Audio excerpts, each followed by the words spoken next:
Amis, on se retrouve pour une nouvelle émission de l'Instant Culte sur Twitch. Et là, c'est assez exceptionnel parce qu'on est en présentiel, on est tous ensemble, toute l'équipe, avec notamment quelques recrues. Je vais quand même commencer par présenter un peu rapidement les collègues du projet. Ah bah, comment ça va? Bah, ça va super, Giovanni. Très très bien. Victoire, qui nous rejoint aujourd'hui pour cette émission exceptionnelle en présentiel. Ça va, Oui, Victoire? salut. Je vais te présenter rapidement pour les internautes qui te connaissent pas. Ben, moi, c'est ma première apparition dans Instant Culte. Je vais vous réunir, enfin, moi aussi, euh, jeudi prochain. La presse aux jeux politiques. Également jeudi prochain. Je suis très heureuse de faire partie du projet. Euh, soyez indulgents si je bug, c'est parce que c'est mon premier live et la première fois devant une caméra aussi. On est tous un peu en galère, je te mens pas. Anna, comment ça va? Ça va bien? Une nouvelle épisode avec toi. Ça va, tu vas bien? Ah bah ça va, bah, tant mieux alors. Et Axel, en chroniqueur encore une fois. Tout va Comment très ça bien. va? Très Tranquille. bien. On n'oublie pas d'ailleurs Samy et Céline qui sont derrière en visio. J'espère Allez, qu'ils vont salut. bien. Est-ce ils peuvent dire un mot, les deux copains? Non? Honneur à Céline. Bonjour à tous, j'espère que vous allez bien et voilà, nous on est à distance mais on est là. Ouais. Bah, pour ma part, tout va bien. Content d'être là encore une fois et on espère que l'émission va bien se passer. Et on n'oublie pas Jerry qui est en régie aussi, qui nous fait un travail assez monumental Incroyable. pour préparer cette émission.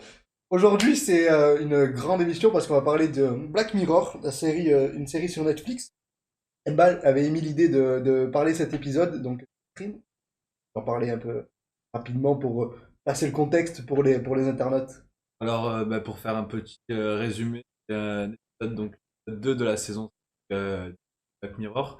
Donc, le thème de l'épisode, c'est l'influence, grande influence des smartphones et notamment les réseaux sociaux dans nos vies. Donc, on suit le parcours Ouais. et en fait, par rapport à son passé, kidnappe un employé d'une entreprise qu'on pourrait comparer à Facebook, même si l'épisode laisse sous-entendre que c'est une entreprise qui est plus massive que Facebook, peut-être faire des choses peut-être dans le futur, pas, comme peut-être avec la Chine. Et du coup, au final, il kidnappe cet employé. Bon, il se rend compte qu'un stagiaire et pas quelqu'un de haut placé, mais c'est pas grave, on suit un peu toute cette histoire. Donc il y a la police qui le retrouve très très vite. Et, voilà, il est entouré de policiers, mais le but en fait c'est de parler au PDG de cette entreprise qui est aux États-Unis. Et donc on suit un peu toute cette histoire-là, on voit de passer, quelles sont ses raisons. Et voilà.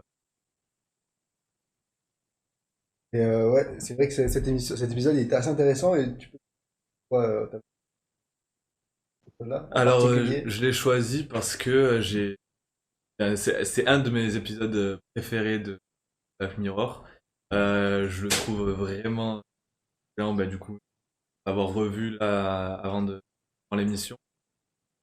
Vraiment, cet épisode, j'ai très peu de choses à dire tellement excellent. En fait, il reprend bien tout ce et surtout, souvent on parle de Black Mirror comme une série un peu futuriste où on voit l'influence d'intelligence artificielle qu'on voit pas actuellement ou alors très très peu.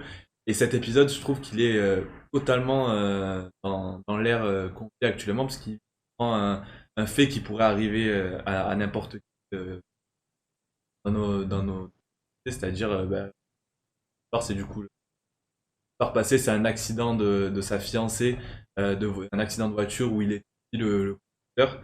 Et donc, l'épisode qu'il est addict à ce réseau social-là et que du coup, il a regardé son téléphone et c'est là que intervient l'accident. Et c'est ça que j'ai trouvé aussi très intéressant, c'est qu'au final, l'épisode totalement d'actualité. J'ai trouvé le jeu d'acteur je crois que c'est Andrew Scott, vraiment incroyable. J'ai beaucoup aimé la relation qu'il avait avec Kidnappé. Du coup, on voit vraiment que, on le ressent dès le début de l'épisode que c'est pas du tout un méchant entre guillemets, où il y a vraiment une relation entre les deux. Même le kidnappé au fil de l'épisode, il a à la limite de plus en plus de compassion et d'empathie le personnage principal. Et ensuite, j'ai trouvé aussi assez fascinant de voir à quel point, à un moment, il y a une scène assez drôle où l'entreprise, du coup, parce qu'ils sont en relation avec la police est en relation avec l'entreprise à distance, et l'entreprise arrive très facilement à voir le profil du personnage, à connaître beaucoup d'informations par rapport à la police, et c'est même eux qui apprennent à la police, par exemple, que c'est sa fiancée est décédée d'un accident de voiture. Et ça, pareil, on peut là ce qui se fait. Et, et je lisais même un livre par rapport à un travail à faire qui s'appelle Red Mirror. Black Mirror, Red Mirror, voilà. Et du coup, c'est par rapport à enfin, le sujet du livre, c'est la Chine et donc les nouvelles comment le pouvoir chinois utilise justement les nouvelles technologies pour contrôler la population et aussi développer tout un tas de la recherche au niveau de, de l'industrie. Et dans le journaliste qui a écrit ce livre a passé des années en Chine, là-bas, etc. Une des conclusions de c'est qu'on a souvent un peu ce regard vu de la Chine. Ça serait, ça serait assez dingue ce qui se passe là-bas. Et il nuance vraiment le propos en disant que finalement nos données, elles sont dans tous les cas collectées. Et donc, on a le choix, entre guillemets, de soit les donner, comme là c'est le cas, à un pouvoir et donc au gouvernement qui va ensuite les utiliser, ou alors aux entreprises privées américaines, comme c'est le cas avec. Et donc, j'ai trouvé ce parallèle-là très très. Du coup, c'est 9+. Donc voilà, c'est pour toutes ces raisons que j'ai trouvé l'épisode vraiment super intéressant. Bah écoute, merci pour ce synopsis et cette intervention pour ce que tu as aimé et ce que tu pas aimé. Donc du coup, ça me fait une super transition. Est-ce que je vais faire un rapide tour de table un peu de ce que vous avez aimé, ce que vous n'avez pas aimé forcément. Est-ce que Anna, tu peux... Ah oui, effectivement, Céline qui va nous... Et assez prématurément live. Céline, si tu as un avis, enfin si tu peux nous donner ton avis sur l'épisode que tu as regardé. C'est ça le nom? Excusez-moi. Ça va, c'est bon. On est en France, t'es copain. Du coup, c'est Céline, on t'écoute. Alors moi, c'était la première fois que je regardais un épisode de Black Mirror parce que j'aime pas trop les séries. Et en fait, j'ai pas trop aimé parce que justement, je trouvais le jeu d'acteur pas incroyable. Celui qui jouait donc, enfin le personnage principal, j'aimais pas trop comment il jouait, ça me dérangeait plus qu'autre chose. Et par contre, après, toute l'histoire autour des réseaux sociaux, je trouve que c'est super intéressant.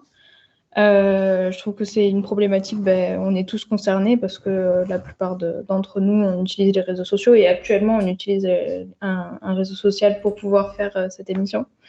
Mais je trouve que comment c'est tourné, moi qui aime pas trop les séries, du coup, la fin, j'ai eu l'impression qu'il y allait avoir encore quelque chose.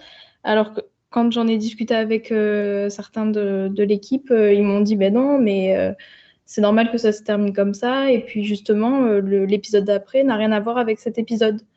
Du coup, je ne sais pas si c'est parce que je suis partie un petit peu avec des a priori que j'ai eu un regard un petit peu biaisé sur cet épisode. Mais il y a aussi le jeu d'acteur que j'ai pas trop aimé. Ensuite, la problématique, je la trouve intéressante, mais je trouve que c'est un petit peu long à rentrer vraiment dans le sujet. Moi, j'avais un petit peu du mal à être prise dans l'épisode. Et j'avais aussi du mal à faire le lien entre la personne qui était pas bien dans la voiture, pourquoi elle était mal. Et c'est vrai que du coup, on pouvait se poser des questions sur la raison de son kidnapping et tout ça. Moi, j'avais pas tout saisi. En plus, je l'ai regardé en anglais, sous-titré anglais, et bon, ça va, je comprends après l'anglais, mais j'étais perdue à certains moments. Et voilà, ça m'a plus angoissée qu'autre chose. Mais je trouve que ça soulève des problématiques très intéressantes. Surtout au niveau du fait que la jeune fille qui s'est suicidée, le fait que la mère n'ait pas accès à son compte, c'est vrai que ça, c'est très frustrant parce qu'au départ, on se dit bah, peut-être que la jeune fille n'avait pas envie que sa mère ait accès à son compte, mais en fait, c'est tellement quelque chose que la mère doit avoir accès à ça parce que sinon, elle va être pas bien toute sa vie, quoi, et elle a besoin de. Même si ça va peut-être pas lui apporter des réponses, je pense qu'elle en a vraiment le besoin et le droit. Voilà. Oui, pour rebondir un petit peu ce que tu disais, Céline. Un petit sou. Donc, On peut débrancher ou... ouais, non, Ok. débranche-le pas, mais genre, voilà, juste le prendre comme ça. On se le passe. Et ouais, de l'autre côté. Voilà, comme ça. Comme ça, D'accord. ça va être un peu chiant. Peut-être me rapprocher. Mais nous dit dans le chat si ça fonctionne ou pas. C'est symbole Voilà. d'instinct. Voilà, c'est. Voilà. Voilà. Vas-y. Bon, ce qui est intéressant avec ce que tu dis, Céline, c'est que l'épisode était assez long, et donc c'est vrai qu'on a attendu pendant très longtemps de savoir ce qui allait se passer. On était dans le suspense à la duel de Steven Spielberg, et donc je pense que c'était un choix de scénario justement pour nous faire perdurer, pour qu'on ait cette pression sur les épaules, pour qu'on se sente mal. Et puis c'est un petit peu l'objectif et le but de Black Mirror et dans leurs épisodes aussi, c'est de nous mettre dans des états comme ça qui nous font ensuite vraiment réfléchir à des idées. Ici, les idées sont très intéressantes, elles touchent à la technologie, et comme tu disais, ça touche aussi à des phénomènes sociétaux qui sont très contemporains. Donc, tu as parlé de l'addiction aux réseaux sociaux, ça c'est un des points qui est relevé dans l'épisode. Pourquoi ? Puisque le mari, dès qu'il reçoit une notification, il va directement voir sur son téléphone alors qu'il est en train de conduire, jusqu'à en arriver à tuer sa femme. Donc on est sur quelque chose qu'on vit tous ici. Enfin, je veux dire, moi, des notifications, j'en reçois tous les jours, plusieurs. Je sais pas si vous en recevez aussi également. Beaucoup. En général, quel est le que vous recevez par jour, si vous devez dire les notifications en général. Sociaux, dans les réseaux sociaux, et aussi les dépêches un peu d'articles de n'importe quoi, enfin de n'importe quel média que je peux avoir sur mon téléphone. Mais oui, c'est vrai que les notifications sont incessantes toute la journée. Et ce que je fais, moi, d'habitude, c'est pour vraiment me couper des fois du téléphone, c'est que j'enlève les données cellulaires, donc du coup, je peux plus recevoir de notifications. Mais voilà, en vrai, c'est vrai que c'est un problème assez... Enfin, c'est pas un problème en soi, parce qu'on peut s'en débarrasser finalement, mais c'est vrai que c'est assez récurrent et ça peut détourner l'attention très très facilement. Axel, si t'as un mot à dire aussi... Il y a aussi la scène où il rentre dans un taxi, du coup, et tu n'as aucune discussion, aucun lien avec la personne qui t'amène d'un point A à un point B, où il essaye en plus d'engager la discussion à chaque fois, et il se rend compte que les passagers veulent pas lui parler. Il y a aussi la scène où il est dans le genre de restaurant, et où il voit que lui, il mange, il essaie de regarder un peu aux alentours, et que tout le monde est sur son téléphone. C'est un peu ce qui peut nous arriver aussi, que les gens, ils sont au restaurant, ils prennent en photo leur plat, quand tu essaies d'entamer une discussion sur leur téléphone, ils t'écoutent même pas. Donc après, voilà, comme je disais en baraque tout à l'heure, c'est un peu des scènes qu'on vit au quotidien, et c'est ça qui est intéressant de cette série.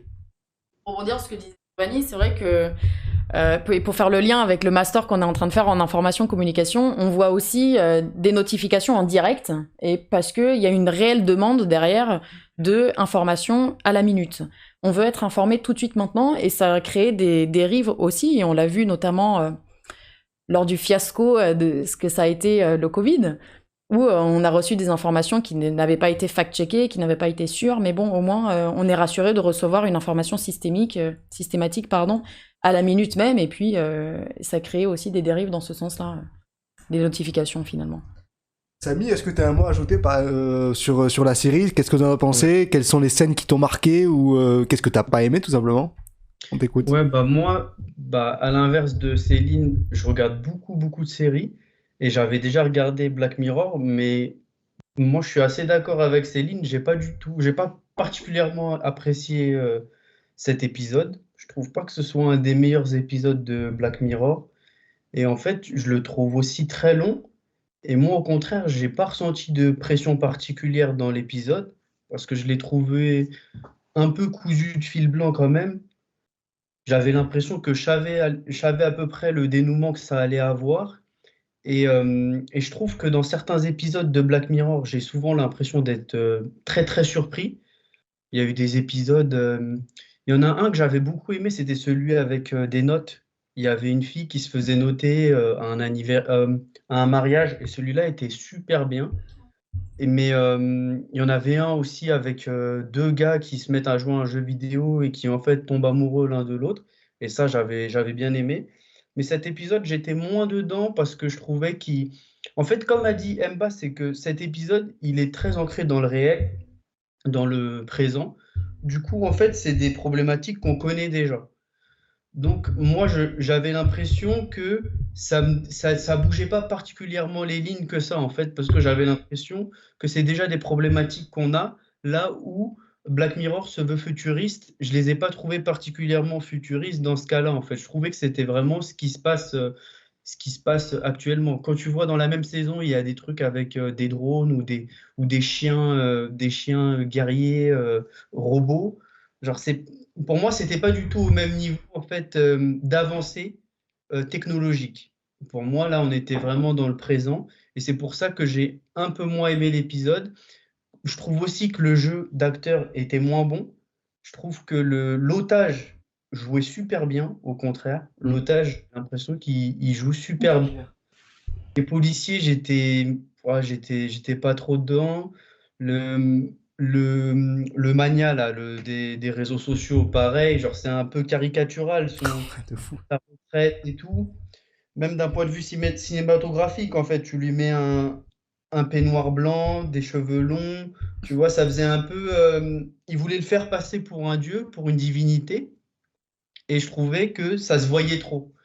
Et ça se voit, et je sais pas, j'ai pas trop aimé d'un point de vue cinématographique même. Il y a mais je trouve que c'était quand même bien tourné, la scène de la prise d'otage, parce que ça m'a fait penser au film Seven, à bien fait. Ça m'a vraiment fait penser au film Seven, le fait qu'il y ait une voiture dans un champ et qu'il y ait les hélicos et tout autour de la vie, autour de la scène où c'était vraiment arrêté. Voilà. D'un point de vue juste cinématographique, c'est ça mon avis. Ok, merci Samy. Est-ce que tu as un mot à rajouter, Anna, par rapport à l'épisode? Qu'est-ce que tu en as pensé? Euh, Moi, j'ai regardé plusieurs séries, épisodes des séries de Black Mirror. Oh oui, je trouve que c'est pas... la problématique est pas assez compliquée, je suis d'accord avec Samy. Et le message est un peu direct, donc il n'y a pas de... il n'y a pas de... Surprise. Oui, il n'y a pas de surprise, donc c'est juste... il regarde, il voit le téléphone, il tue sa femme, et c'est assez direct. Mais quand même, ça fait penser de rôle de smartphone de nos vies. Et après regarder la série, j'ai coupé plusieurs notifications de mon téléphone. Par exemple, de Instagram, parce que c'est trop, hein. Si quelqu'un a liké, quelqu'un a fait un commentaire, c'est trop, hein. Et juste, j'ai gardé juste notification de WhatsApp parce que c'est mon travail, c'est mes collègues qui peuvent me envoyer un message par là, mais oui, mais ça fait des pensées. Oui, si tu as besoin vraiment ça, tu passes beaucoup de temps de ta vie pour ouais. Merci pour la transition, elle est toute faite parce que, effectivement, comme il a dit Samy, cet épisode est très ancré sur le réel. Et moi, j'ai évoqué un peu mon utilisation des réseaux sociaux et notamment les notifications qui sont très envahissantes, comme l'a dit Anna. Mais est-ce que vous avez quels sont vos rapports en tout cas par rapport aux réseaux sociaux? Est-ce que vous sentez, vous êtes identifié au personnage qui est un peu, avant l'accident, qui était vraiment très accro à ces réseaux sociaux, accro aux notifications, voir tout ce qui se passe en temps réel? Est-ce que quel est votre ressenti par rapport à ça? Quel rapport finalement vous avez avec votre téléphone, et les notifications que vous pouvez recevoir sur votre téléphone? Mbarek, si tu veux en parler. Alors, je pense qu'on est tous plus ou moins addicts à ces réseaux et ils sont faits pour ça et voilà, ils envahissent nos vies. Mais moi, je pense que c'est aussi par rapport à mon rapport que j'ai à ces réseaux que j'ai peut-être été plus touché et plus pris dans cet épisode parce que j'avais adopté quelques mécanismes avant de voir l'épisode et quand j'ai vu l'épisode, ça m'a limite conforté dans ces mécanismes-là que j'essaye d'avoir au quotidien. Par exemple, ça fait plusieurs années que j'ai activé toi tu t'as dit les données cellulaires, il y a ça, mais j'ai aussi le ne pas déranger qui du coup me permet de recevoir aucune notification et donc je sais jamais par exemple si mon téléphone est posé, j'ai jamais le téléphone qui s'allume et donc mon attention va directement être portée sur le téléphone. C'est toujours moi au bout d'un moment qui va regarder mon téléphone et voir si j'ai reçu telle notification, telle. Mais du coup ça peut être un peu chiant pour par exemple les appels ou quoi, mais c'est un choix que j'ai fait et que je pense être pertinent dans le sens où c'est jamais le téléphone qui va m'appeler entre guillemets, sans mauvais jeu de mots évidemment.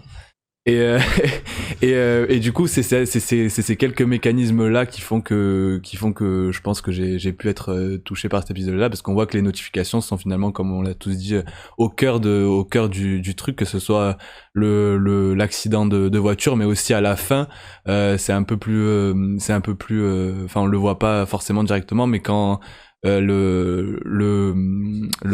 police tire sur la deuxième fois et donc où l'épisode se termine et donc on sait pas si c'est le kidnappé ou le kidnappeur qui est décédé ou peut-être enfin les deux qui sont touchés.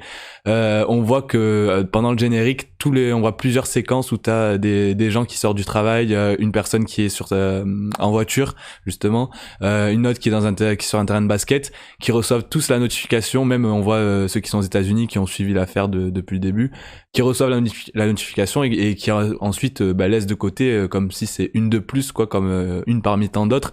Et ça c'est vrai dans nos vies aussi, et c'est quelque chose qui me fascine depuis déjà longtemps, le fait de à chaque fois qu'il y a une grosse actualité, que ce soit par exemple un fait divers ou quelque chose même qui se passe dans le monde d'important ou de grave, la manière dont on passe tellement vite à autre chose.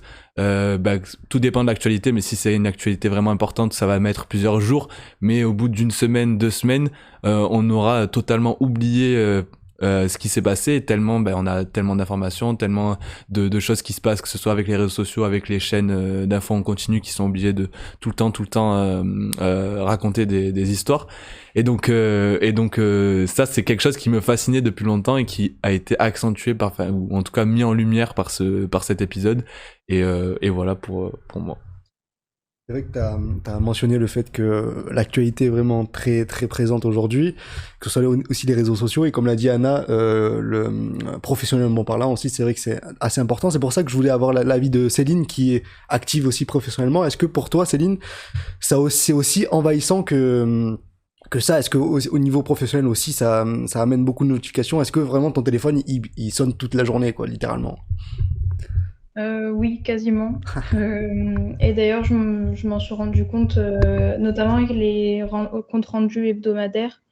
Je voyais que je passais environ 2h30 de mon temps sur les réseaux sociaux. Et en fait, le problème, c'est que comme je travaille tout le temps en ligne, j'en ai vraiment besoin et j'ai besoin d'être active. Mais du coup, ce que j'arrive à faire, c'est qu'à chaque fois, au moment de manger, je réponds vite à tous mes messages, à tous les commentaires, etc. Ensuite, je mets mon téléphone en mode avion. En fait, j'ai adopté un peu des réflexes comme Mbarek. Et par exemple, quand je passe du temps en famille, quand je passe du temps avec mes amis et tout ça, j'essaye de me faire une croix sur mon téléphone et après de me caser des temps comme ça pour les réseaux sociaux. Et ce que j'ai adopté aussi, quand je me suis rendu compte que je passais quand même beaucoup de temps, parce qu'après, il y a aussi des moments où je travaille vraiment, et puis après, je me laisse envahir un peu par les réseaux sociaux. Je commence à regarder des vidéos qui m'intéressent, je commence à aller sur Twitter. Mais du coup, ce que j'essaye de faire, c'est que je me dis, si j'arrive à passer 2 heures de mon temps sur les réseaux sociaux, il faut que je m'impose 1 heure de lecture par jour. Il faut que je m'impose des temps de repas où je suis vraiment totalement déconnectée. Voilà, ce genre de choses. Une activité sportive où je lâche totalement mon téléphone. Et ça m'a vraiment permis d'avoir un rapport sain avec les réseaux sociaux. même si il y a quand même des moments où je suis un peu dérivée, où je j'arrive plus à me dire, bah là, je perds un peu mon temps. Je suis un peu sur les réseaux sociaux. Après, il y a aussi au niveau des abonnements enfin des abonnements. Par exemple, sur Twitter, je me suis abonnée notamment à des personnes qui font des threads où ils font ils développent le sujet. Parce qu'avant, j'étais plus abonnée à des comptes comme BBC News, Le Monde, etc., où eux, ils lâchent vraiment que des petites informations sans creuser le sujet. Et du coup, je me suis abonnée à des comptes qui vont justement parler un peu plus, creuser un peu plus le sujet, où ça, je trouve que c'est très important. Et après, au niveau de la voiture, moi, j'ai jamais regardé mon téléphone en conduisant parce que ça m'a toujours fait très peur. Et j'essaye de le faire avec tout le temps. Bah, j'ai déjà vu ma mère prendre son téléphone et c'est tellement dangereux en fait. Moi, mon frère, en tant que pompier, il intervient pratiquement toutes les semaines sur des accidents de voiture à cause de personnes qui regardent leur téléphone. Et il me dit, et moi, ça a toujours été quelque chose qui me fait super peur.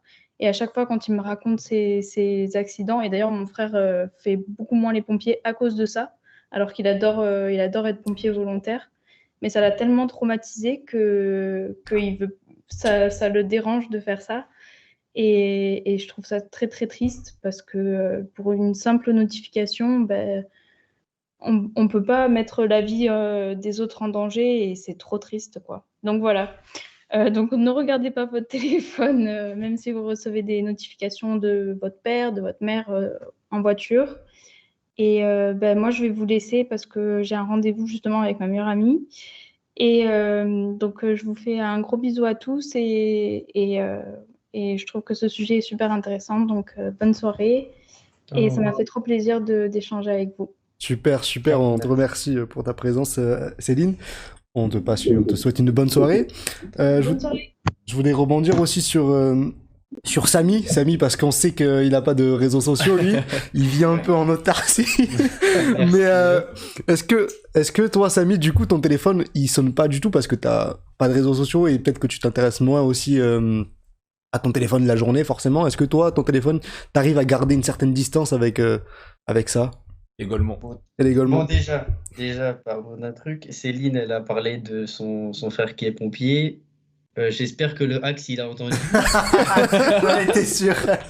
Si son frère, il a plus de travail à cause de toi, c'est par ta faute. Sache-le bien parce que c'est parce qu'il y a des golemons comme toi sur la route. Déjà, ça, c'est pour le Axe. C'est vrai accident l'actif.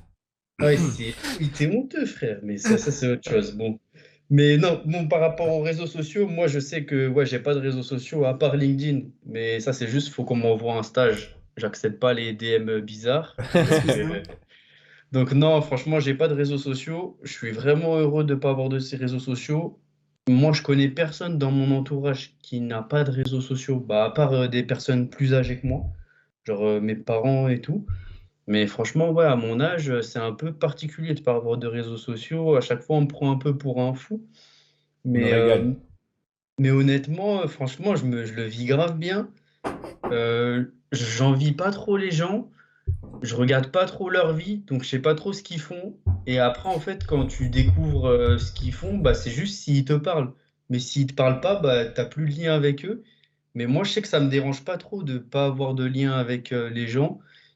Parce qu'en fait, je préfère garder des vrais liens avec des gens que j'apprécie et pouvoir vraiment échanger de manière saine, plutôt que voir un post de ces gens-là et peut-être les jalouser ou les envier. Ça m'ennuierait. Donc franchement, je me sens bien. Après, je reçois des notifications parce qu'en fait, je reçois des messages régulièrement de ma famille, des personnes qui sont dans mon entourage très proche. Mais je pense que ça aussi, ça les incite à m'envoyer des messages directement, alors que dans d'autres cas, peut-être que bah, ils prendraient pas de nouvelles parce qu'ils sauraient ce que je fais, vu que je posterai tous les jours sur ce que je mange, sur ce que je fais et tout. Ah aussi, je peux manger directement quand un plat il arrive. J'ai pas besoin de prendre de photos. Non, franchement, il y a beaucoup d'avantages à mes yeux de pas avoir de réseaux sociaux. Je le vis super bien.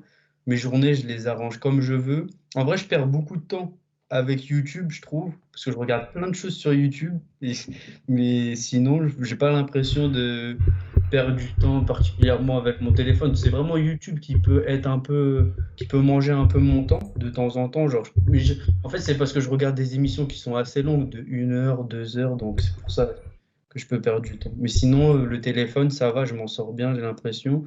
Et la musique. Mais la musique, ça me gêne pas qu'elle me mange mon temps, honnêtement. Et je pense que Jerry serait du même avis Je suis d'accord. s'il parlait.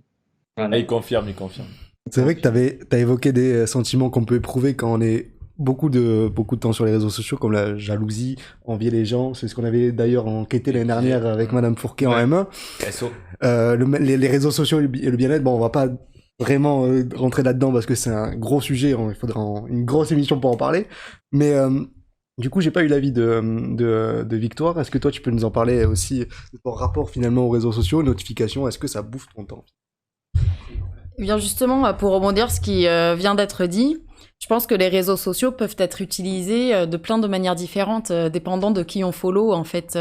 Donc on peut l'utiliser pour follower des amis, des connaissances, des camarades de classe, et voir ce qu'ils postent, voir leur nourriture. Ou alors on peut l'utiliser également pour suivre de la presse indépendante, des ONG. Et énormément de choses aussi qui vont pousser à l'action. Et moi, c'est exclusivement comme ça que j'utilise Instagram. Moi, tous mes followers sur toutes les personnes que je follow plutôt sur Instagram sont des comptes qui me donnent de l'information aussi relative que je recherche, qui m'intéresse.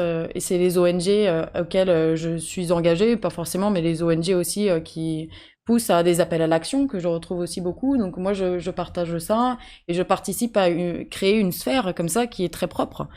À ma sphère. On en parlait avec Giovanni en début d'émission. Nous, sur YouTube, puisque on follow des chaînes qui sont bien particulières, on a des recommandations qui sont bien particulières aussi.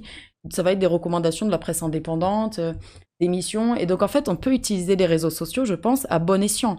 Il suffit de savoir comment les utiliser. Effectivement, si on l'utilise d'une manière à ce que d'une manière sociale, finalement, pour pouvoir échanger avec nos amis, à l'autre bout du monde, etc., c'est une autre possibilité. En fait, pour répondre à ta question, Giovanni, c'est premièrement la raison pour laquelle j'ai été très séduite d'utiliser Facebook à sa sortie en 2012, Instagram, etc. Et moi, j'ai été la première à publier des photos de tout et de rien, de moi, à n'en plus finir.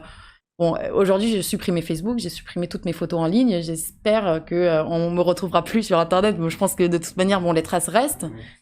En revanche, je trouvais plus normal que j'étais aussi visible dès qu'on tapait mon nom sur Google, sur Facebook, avec des photos, etc. Donc non, j'ai décidé de tout supprimer. Et j'ai même été très surprise puisque en regardant mon nom sur Google récemment, j'ai vu que j'avais publié à l'époque, il y a quelques années de ça, sur PixArt. PixArt qui était une application de photo editing où je retouchais mes photos. Et donc, en fait, sans le savoir, ces photos-là avaient été publiées sur mon compte. Et puis, en faisant des recherches, à savoir où j'étais sur Internet, et bien, j'ai retrouvé ces photos-là. J'ai dû re-aller sur un compte PixArt et le supprimer. Mais je pensais vraiment pas que j'étais sur PixArt. Et donc, finalement, bon, c'est aussi des dérives. Non, alors non, pour moi, j'avais pas publié. Pour moi, j'avais juste retouché la photo et que j'avais enregistré la photo. Mais ça s'était publié, quoi. Je pense que il y a eu un fonctionnement comme ça, ou alors des fois ton compte Facebook est associé à ton compte, bon, il y a des choses comme ça, et puis finalement il y a des publications qui sortent à ton insu. Et bon, et je pense que ce qui est très intéressant dans l'épisode aussi de Black Mirror, c'est de voir que la police a moins d'informations sur nos données personnelles que les grands réseaux sociaux. Et moi, c'est ce qui m'a vraiment fait flipper, c'est ce qui m'a fait prendre du recul et de me dire non, en fait, j'ai envie de supprimer ces réseaux sociaux-là parce que j'ai envie d'être intraçable sur Internet, en fait. Avant, c'était peut-être fun, étudiant, etc. Maintenant qu'on rentre dans la vie professionnelle, c'est un peu moins fun. Mais comme l'a dit tout à l'heure, on avait évoqué aussi l'indépendance aux réseaux sociaux, et il y a un viewer, j'arrive pas à voir le nom, comment il s'appelle, d'audience, qui nous dit l'épisode soulève également la question de la dépendance aux réseaux sociaux comme un enjeu de santé publique. L'OMS reconnaît une nécessité d'effectuer des recherches sur la dépendance aux technologies, l'information et sur ses impacts sur la santé mentale. C'est exactement ça, franchement. les réseaux sociaux sont un moyen, en tout cas très très bon pour communiquer forcément, mais quand on y passe énormément de temps, ça soulève des problèmes de santé mentale. Axel, t'es le dernier à nous partager ton avis là-dessus. J'avais aussi moi un autre point de vue. Bon après nous on n'est pas trop des exemples parce qu'on va travailler là-dedans, qu'on soit journaliste, qu'on soit dans la communication, forcément on va travailler avec notre téléphone et je pense que dans les années à venir on sera encore plus addict à ces réseaux sociaux-là parce que le travail va faire que. Mais là rien que nous tous pour trouver un stage, on a été sur LinkedIn, on a été sur Indeed, on a été un peu sur tous ces sites. Et on a mis peut-être des alertes emploi, peut-être sur des zones géographiques pour chercher un stage, pour avoir l'alerte en premier, pour envoyer notre lettre de motivation, notre CV. Donc oui, il y a des effets négatifs, mais il y a aussi des choses positives qui nous permettent d'avancer dans la vie, de faire des choses. Donc oui, on a peut-être une addiction, on passe peut-être trop de temps, comme on peut le voir dans le film, comme je l'ai évoqué tout à l'heure.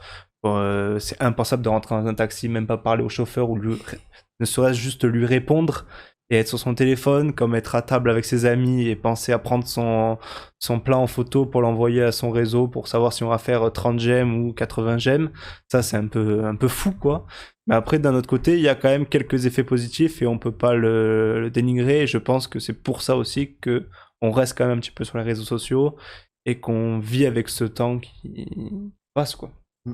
Donc, Pour rebondir un petit peu aussi sur ce que disait Giovanni, par rapport à la santé mentale, justement, puisqu'on a eu un commentaire à ce sujet, si je témoigne de ma propre expérience, c'est vrai que en allant sur Instagram, c'est comme une vitrine de la publicité qu'on peut retrouver de différentes marques, etc., avec différents influenceurs qui ont une représentation de la beauté qui peut être standardisée d'une certaine manière, qui n'est pas très inclusive. Et donc, moi, quand j'étais déjà dans la recherche de mon équilibre, dans mon monde des pensées, quand j'étais jeune, quand on se cherche, etc., c'est sûr que de voir systématiquement des femmes, par exemple, qui sont parfaites, qui ont un corps qui n'est même pas naturel, mais qui est impossible à atteindre, d'un certain point de vue, ben c'est vrai que ça crée des problèmes, puisque effectivement, tu le disais aussi, Samy, il y a cet élément de comparaison aussi qu'on peut avoir qui, je pense, est tout à fait humain et sociétal. Mais il y a des dérives aussi qui sont celles-ci.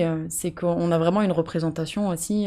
Bon, aujourd'hui, c'est vrai qu'on a plus de comptes inclusifs, plus des personnalités aussi nouvelles et différentes sur les réseaux, mais néanmoins, ça reste quand même un cosmos de personnes qui se ressemblent finalement, qui sont assez similaires et qui ne proposent pas de standards de beauté ou de culture assez riches et différentes.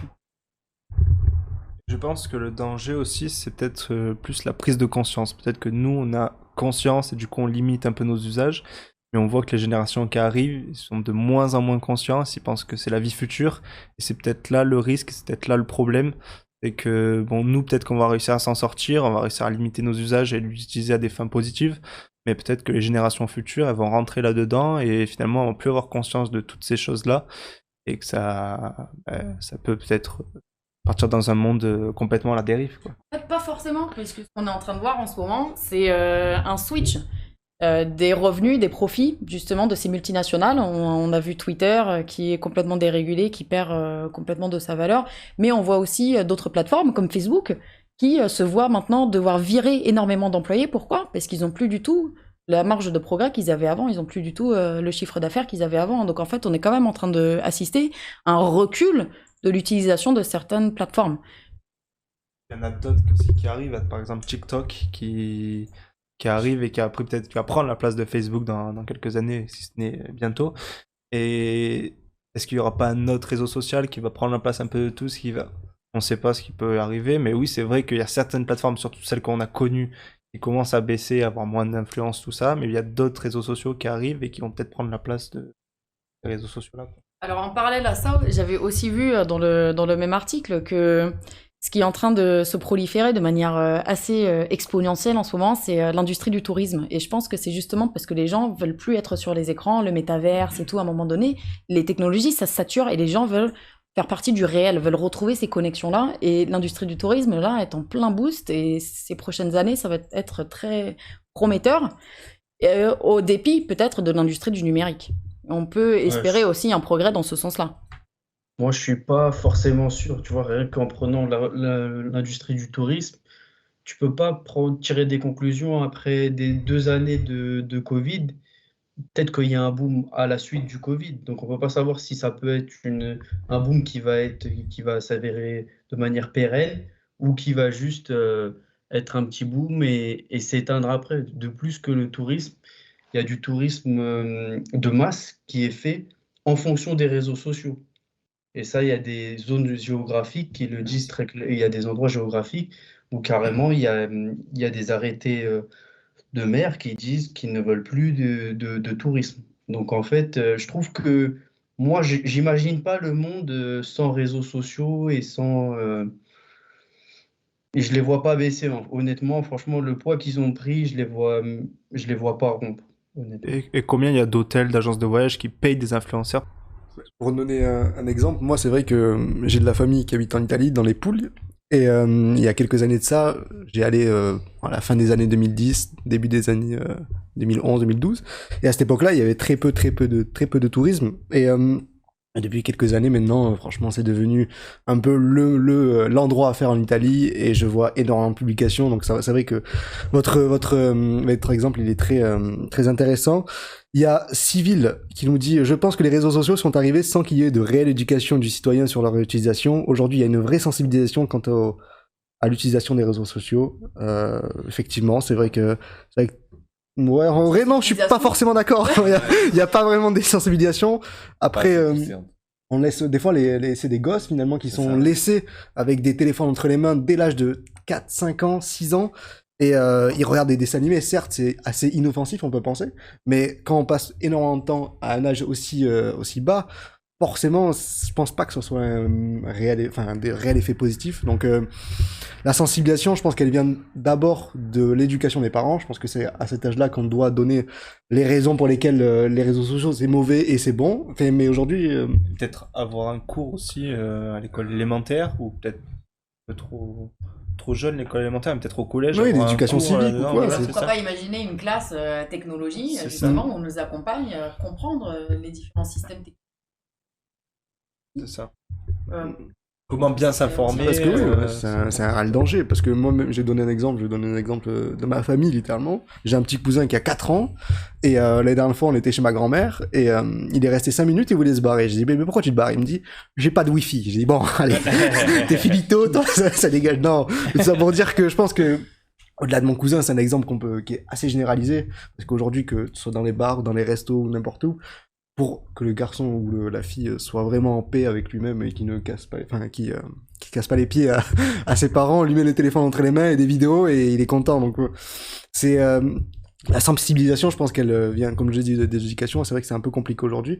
Est-ce que pour revenir à la série, est-ce que vous avez une scène qui vous a marqué? Est-ce que vous avez quelque chose, vous avez retenu une scène a retenu votre attention? Moi, je pense notamment à lorsque comme pour rebondir à ce que a dit Victor tout à l'heure, comment il s'appelle, Bauer, c'est ça?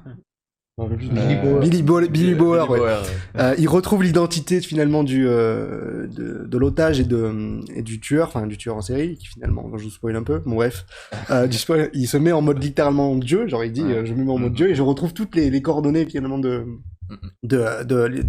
l'homme, et je trouve que c'est assez bon. Je sais pas à quel point c'est réel, parce que Mark Zuckerberg et Elon Musk aujourd'hui ont tous des accès à tous les utilisateurs, mais je trouvais ça pertinent et vraiment assez intéressant. Parce que Victor, t'as un mot à ajouter par rapport à une scène qui t'a marqué vraiment dans cette série ou pas du tout? Non, pas particulièrement. Ok, très bien.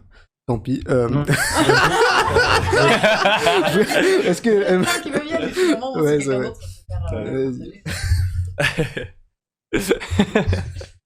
Vas-y. Du coup, ouais, cette scène, rien que pour rebondir sur cette scène, elle veut tout dire en vrai sur la capacité des PDG de ces grandes entreprises à avoir toutes les coordonnées qu'elles veulent. Et il dit même que il dit c'est le seul moment qui est cool dans son métier, ouais, voilà, dans le sens où même il fait comprendre que son métier est vraiment et qui est ennuyeux, que même il a perdu tout goût. On voit que même ce qui est assez drôle, c'est que lui qui est censé être un peu le top 1 de cette entreprise qui voilà gère tout ça, même lui il est on le voit même la caricature dont parlait Samy au début, il est vraiment dans un endroit déconnecté de tout, il a pas l'air d'avoir d'écran autour de lui, il est vraiment en mode tranquille, la vie est belle, je suis dans la nature.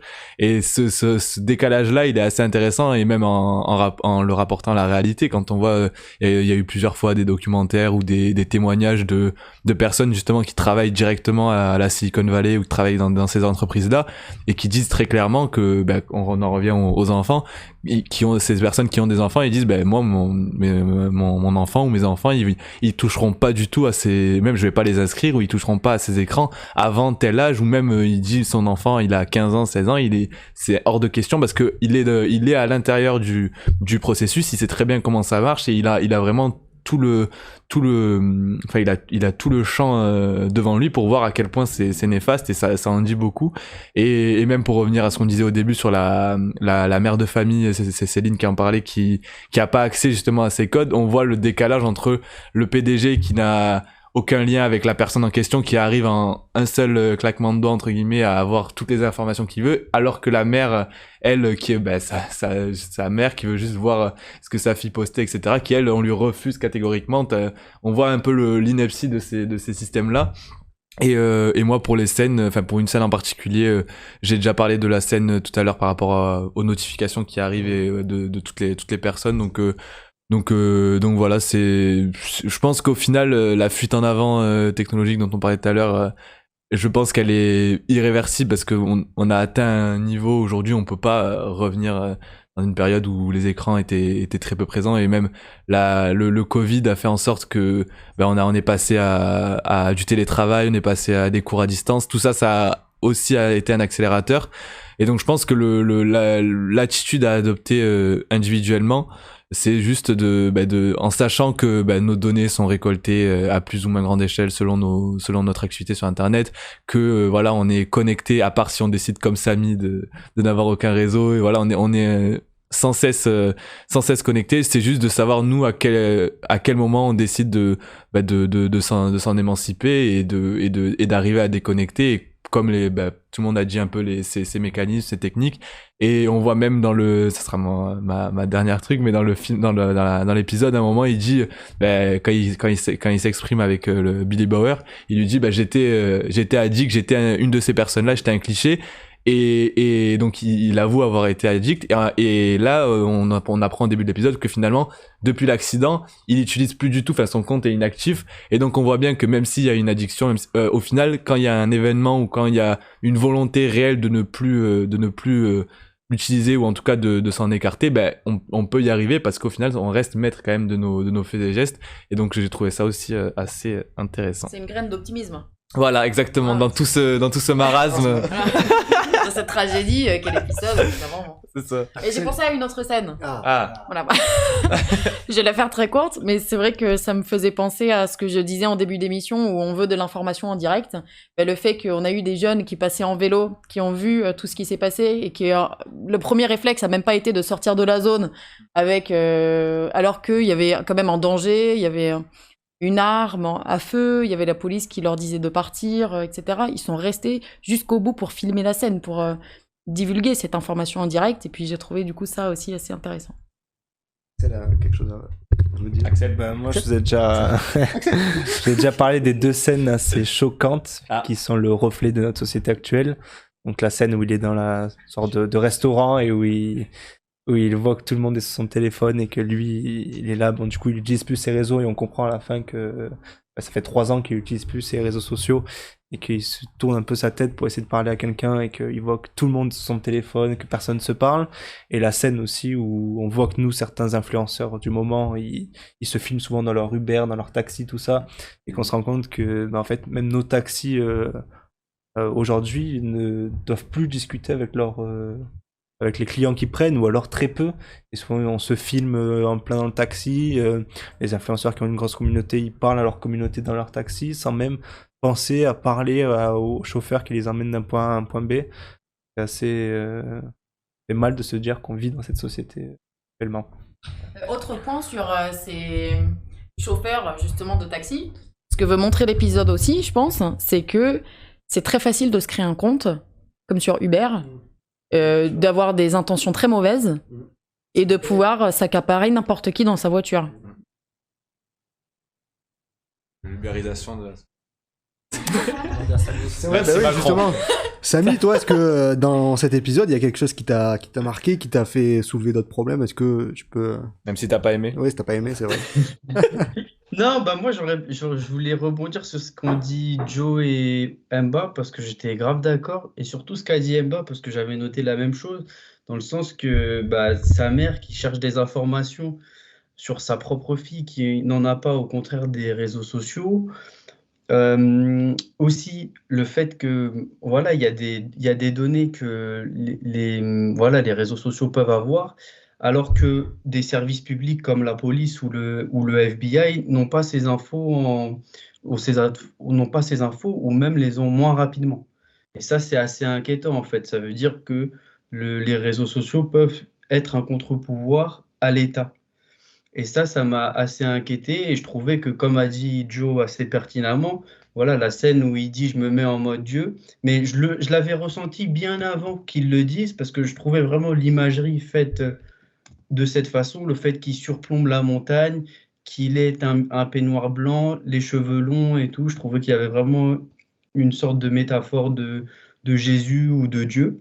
Et je trouvais que le fait qu'il n'écoute ni son équipe, ni le FBI, et en fait qu'il écoute juste son feeling, son avis, ça montrait bien en fait l'aspect, tu vois, qu'on peut retrouver chez des gens comme Bill Gates, Elon Musk et tout, très libertarien, où une personne régit le monde à sa façon et, et pense que sa vision est la bonne. Et en fait, c'est ça qui est super inquiétant, c'est que une personne peut prendre des décisions de par son libre arbitre et penser qu'elle est dans le droit juste parce qu'elle a elle a des intentions louables selon elle.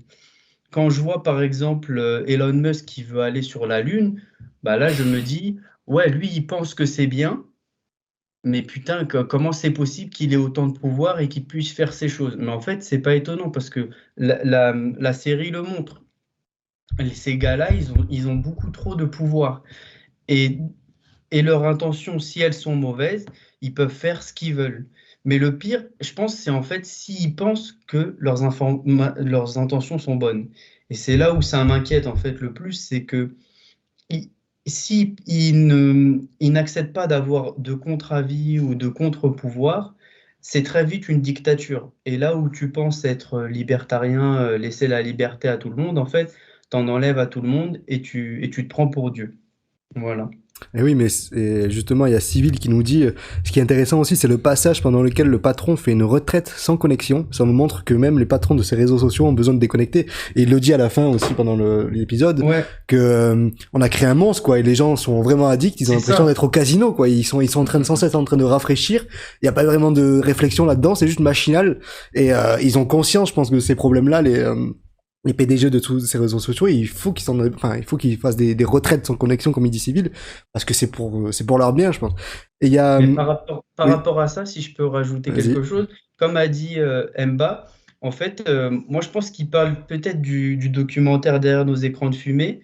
Moi aussi, ça m'avait marqué quand ceux qui travaillaient et qui avaient des hauts postes dans les réseaux sociaux, que ce soit Twitter, Facebook et tout, ils expliquaient que leurs enfants ne pouvaient pas toucher aux écrans à partir de tel âge et tout, que eux-mêmes n'avaient pas d'écran à la maison ou des choses comme ça. Et je trouvais qu'il y avait un peu un truc à la Frankenstein en fait, le monstre nous a dépassés et on peut plus le gérer. Ouais. On l'entend plus, il parle encore là? Ok, non, excuse-moi. Ok. Excuse-moi. Non, mais comme je le vois, en fait, on est en décalé, là, c'est pour ça, à peu près. Et, Vous allez direct. c'est ça. Et il y a Civil qui nous redit, se pose aussi la question des responsabilisations aussi bien des réseaux sociaux, mais également des utilisateurs de ces réseaux qui acceptent au final les conditions générales d'utilisation et signent un pseudo-contrat avec le réseau social, et on accepte les conséquences à leur risque et au péril. Bon, je suis pas forcément d'accord avec cette affirmation parce que c'est souvent écrit en très petit, tu dois cocher, tu dois accepter, mais en bref, tu vas pas lire 55 pages C'est de... très bien que personne ne le Et Ouais, c'est c'est pour ça. ça, donc en vrai, c'est un peu compliqué de se référer uniquement à ça pour comprendre un peu tous les rouages. Je pense qu'il devrait quand même y avoir une meilleure explication, en tout cas, de comment tu vas les utiliser. Puis en général, tu Malheureusement. peux quand même tu peux continuer sans accepter. Enfin, Oui, ouais, c'est pour ça. Bah, donc- surtout que c'est des génies du marketing et comme Mm. par hasard, le seul truc qui est important, bah, ils te le font passer en douce. Bah, Exactement. Donc... Enfin, au-delà de ça, ils ont surtout le monopole. Ouais, mais, Oui. putain, mais pour me Oui. mettre une pub de Nike, ils me la mettent pas en petit, la pub de Nike. c'est vrai. Belle pub pour la Coupe du Monde. Mais Ah, je l'ai pas vu la pub. il faut que tu regardes Samy d'ailleurs, c'est incroyable. C'est le métaverse un peu, c'est ça, ouais. Et il y a une scène qui m'a fait assez rire. C'est au moment, c'est au moment où Bauer il a au téléphone finalement le tueur en série, enfin le futur tueur, le tueur.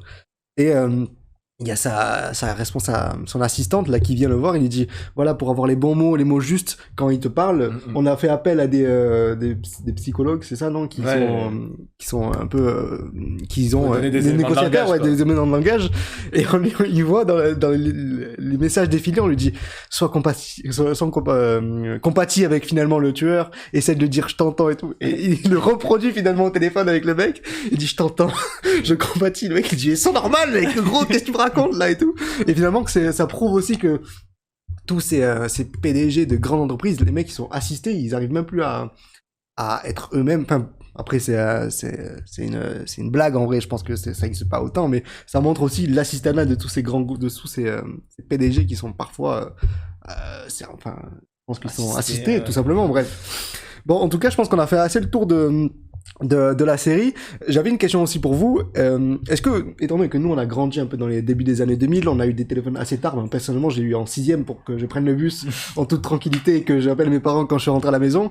Est-ce que vous, du coup, vous êtes nostalgique de cette époque? Est-ce que, à l'époque de la 6e ou du collège, quand vous avez des téléphones tout merdiques, là, avec la paix, où vous arrivez difficilement à écrire un message, est-ce que cette époque, elle vous manque, ou est-ce qu'aujourd'hui, vous dites, finalement, avec les réseaux sociaux et des smartphones pardon, super développés, ça me permet d'être plus sociabilisant avec les gens. Quel est votre ressenti par rapport à ça, Axel? Bah, c'est compliqué parce qu'il y a des effets positifs et des effets négatifs.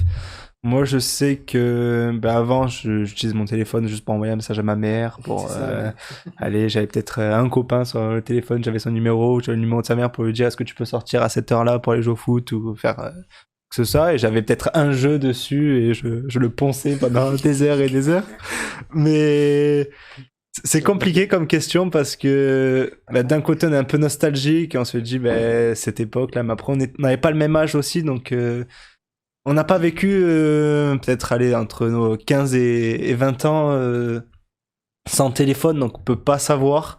Mais oui, quelque part, on est un petit peu nostalgique de toute cette époque et à chaque fois qu'on discute entre nous, on se dit toujours tu te rappelles en primaire, tu te rappelles au début du collège, à la récré, on jouait ensemble, le soir, dès qu'on finissait les cours, on jouait ensemble, à la nuit tombée, on rentrait chez nous. Enfin, tous ces moments-là, ça nous manque, oui, mais est-ce que si on avait eu le téléphone comme la génération qui arrive là, est-ce qu'on n'aurait pas été aussi, nous, geeks, à fond sur notre téléphone Je sais pas si vous avez un avis en tranché. Moi, je sais que si aujourd'hui, je rétropédale, j'ai 13 ans, je vais dans une cour de récréation et que je vois tout le monde faire des TikTok, je pense que je serais très nostalgique. Je pense que je serais très nostalgique du passé. Je me dirais, mince, il y a quand même moins d'interactions sociales. Là, c'est plus...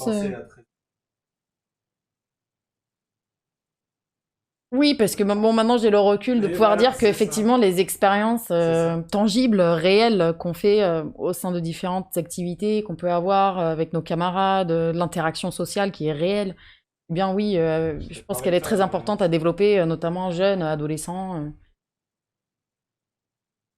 Même si les adolescents ne le voient pas aujourd'hui, je pense que même en regardant ensuite avec le recul sur leur vie passée, ils se diront peut-être finalement... j'ai manqué un peu d'interaction réelle. Moi, disons, ton avis, quoi, tout simplement. Moi, j'y pense, c'est trop bien quand maintenant on peut avoir la carte dans le téléphone parce que comme moi je suis un crétine topographique, c'était vraiment j'étais vraiment en galère quand on n'avait pas le smartphone et les cartes dans notre smartphone. J'ai manqué quelques entretiens parce que à Moscou j'étais perdue, je ne pouvais pas trouver l'adresse. Donc j'y pense, oui, là, toujours le côté. Pas sur la carte des clients. Oui, oui, je pouvais pas. Donc maintenant, c'est vraiment facile. Comme ça économise de temps parce que il y a toujours le côté bon, le côté mauvais. Donc, ouais. Mais vraiment, oui, je suis nostalgique. Ah bah là tu parles à un grand nostalgique, hein, donc on va pas... là on va pas, là je peux aller très très loin, mais non, mais déjà pour revenir sur la carte, moi je pense pas à cette carte là, mais là maintenant on peut payer avec la carte sur le téléphone là, et ça c'est vraiment un truc que je déteste, mais au plus haut point, voilà, c'est mon côté aigri qui ressort.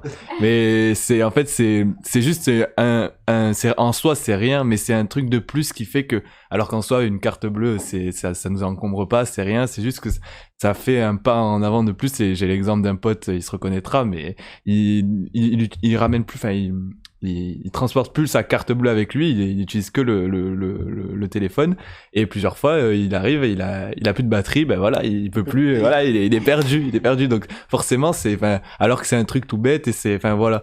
Et du coup pour revenir à l'enfance, ben moi je pense, j'ai toujours ce truc, et c'est ce que tu disais aussi, j'ai l'impression qu'on est un peu la dernière génération, peut-être que c'est parce que justement on est de cette génération qu'on dit ça, mais j'ai l'impression qu'on est un peu le dernier, les derniers remparts avant de cette génération où ils ont direct eu les téléphones. Moi je le vois avec ma petite sœur qui a 10 ans de moins que moi.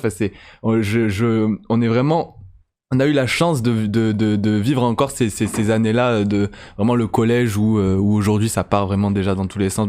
À 13 ans, TikTok, tout ça. Nous on avait encore ce j'ai pas le mot, mais ce grain d'enfance tout simplement qui restait, et que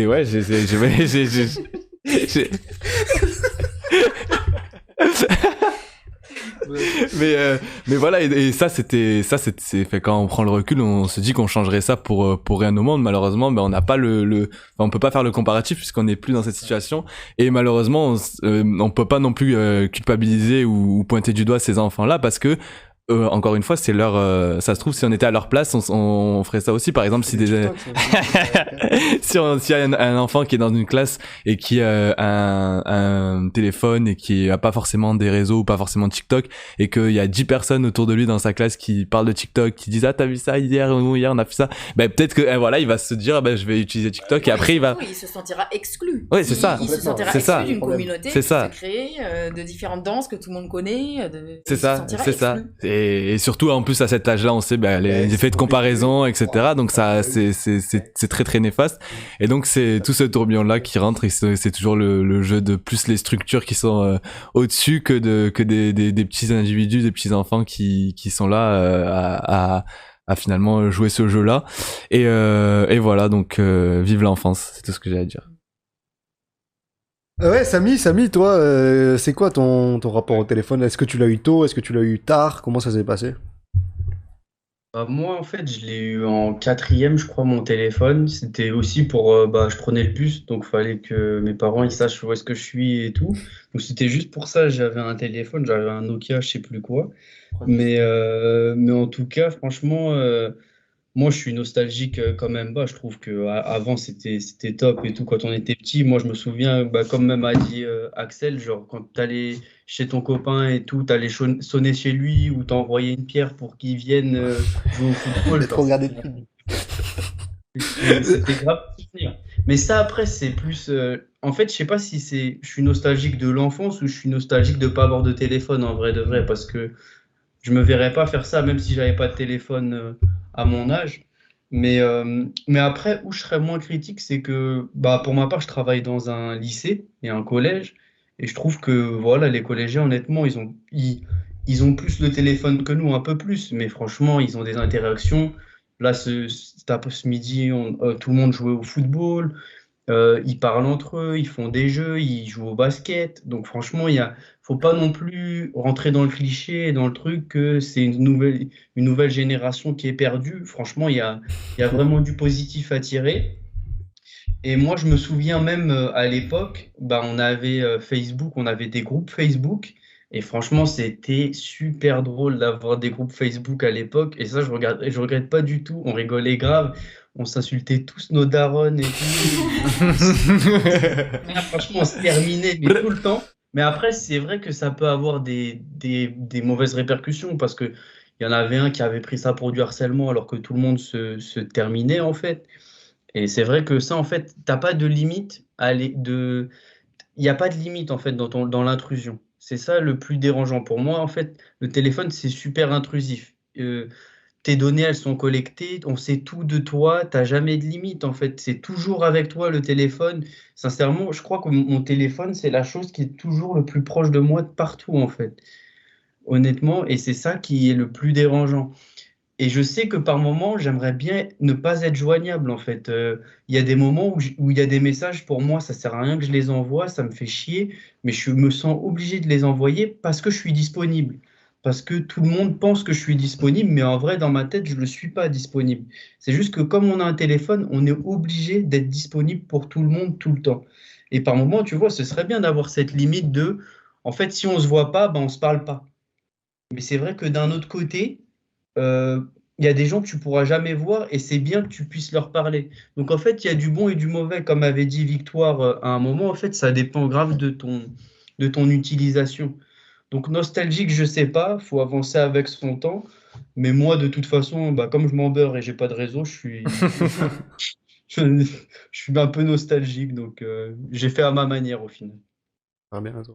Dieu, petit mot peut-être parce que t'es certes à la régie mais tu fais partie intégrante de l'équipe, je te Bravo pour le rappelle. Jay. Merci le Jay, merci pour tout. Je suis très heureuse qu'on se voit dans ce format parce que c'est vraiment l'ambiance c'est vraiment différent. C'est plus cool. Tu veux les chips? Je te les non, pour rebondir, en fait, j'allais participer et dire à peu près la même chose que Samy. Je suis complètement d'accord avec lui. Et moi, ça m'a fait penser à un truc, en fait, tout ce que vous avez dit et tout. Moi, je suis nostalgique aussi d'aller chez un ami aussi et de jouer, c'est-à-dire aussi à la console en mode local également. Et là, c'est un truc aussi qu'on a perdu avec les fonctionnalités en ligne. Et la preuve, en fait, si vous regardez un petit peu tout ce qui est jeux vidéo, des choses comme ça, il n'y a plus d'écran scindé, clairement. Donc, ce que tu fais, c'est que maintenant, pour jouer avec quelqu'un, du coup, à la console, qui était un passe-temps, on va dire, bon, malgré le fait qu'il y a un écran, aussi, on peut le dire, mais c'était un peu moins, je trouve, développé qu'avant, quoi. Et maintenant, il y a plus cette interaction du fait que la personne est assise à côté de toi, tu passes du bon temps aussi, c'est moins challengeant, et aussi, tu peux rester clairement aussi toute la journée à discuter avec des personnes, des amis à toi sur du coup ce jeu. Et c'est vrai que ça enlève du coup ça enlève, comme je l'ai dit, du coup une part, un petit peu une ambiance aussi qui se perd de plus en plus dans le jeu vidéo, je trouve, de mon côté, quoi. Et sinon, pour rebondir un petit peu plus à l'utilisation du téléphone et des réseaux sociaux, moi, je suis tout à fait d'accord avec Samy. Pour moi, le téléphone, c'est clairement le doudou, quoi. En fait, dès le matin, la première chose que tu fais, c'est je désactive mon réveil qui est sur mon téléphone. Je lance ma musique, donc à partir du moment où j'ai la musique, c'est toujours connecté, quoi, en Bluetooth, quoi. Donc c'est dans ma poche et ça m'accompagne vraiment tout le temps. Bon, après, c'est pour de l'écoute de musique, moi, c'est plus particulier, mais ça veut pas dire autant que voilà, je passe pas autant de temps sur les réseaux et notamment ici, je sais qu'on a 3 tweetos également ici. Je pense que voilà, si vous Non, c'est vrai que nous, c'est vrai que Twitter, en tout cas, c'est vraiment le réseau sur lequel je passe, je pense, ma vie, clairement, quoi. Non, juste seulement pour déjà s'informer, en fait. Je passe directement par ça, quoi. Et également, en fait, c'est vraiment le truc où tu te perds, en fait. Clairement, quoi. pas si tu veux. Oui, mais Twitter, c'est une sphère assez incroyable parce que c'est vraiment, ça représente vraiment le système de casino par excellence, quoi. C'est rafraîchi, il y a toujours un truc qui apparaît. Donc en vrai, c'est énormément de temps. Tu peux t'y perdre, tu peux trouver des trucs intéressants, des trucs débiles. Et je trouve que c'est le réseau social le plus anxiogène en vrai de soi parce que tu peux trouver, comme je l'ai dit, n'importe quoi. Et j'avais pas vraiment de choses à dire par rapport en fait sur Twitter, je me rends compte, mais Non, mais juste. Juste pour dire ça pour qu'on m'entende. Je trouvais que la comparaison du coup avec Smithereens, en gros, c'est que l'application du coup, je trouvais, elle ressemblait beaucoup à Twitter, quoi. Le fait que on est au courant directement de l'événement, que du coup il y a des gens qui filment, c'est direct posté sur une application qui ressemble directement à Twitter. Et même au moment où une scène qui m'a marqué aussi, c'est quand les policiers pensent que l'arme n'est pas et l'arme est une arme factice en fait qu'elle n'est pas, et du coup que c'est directement relayé, et là on voit clairement un problème d'information. La première information elle est même pas vérifiée et bam on y va direct, quoi, et surtout sur quelque chose qui est quand même très dangereux, quoi, au passage, quoi. Ouais, non, mais c'est juste pour rebondir sur ce que disait le Jay, pour s'extirper du côté un peu réac qu'on a eu juste avant. Les réseaux sociaux, ça reste... quand on s'y penche, il y a quand même des choses qui sont incroyables, comme tu as dit, pour s'informer, pour interagir avec des personnes qui sont pas forcément autour de nous. Enfin, il y a plein de choses qui sont incroyables et qui sont des leviers à utiliser aussi pour la population.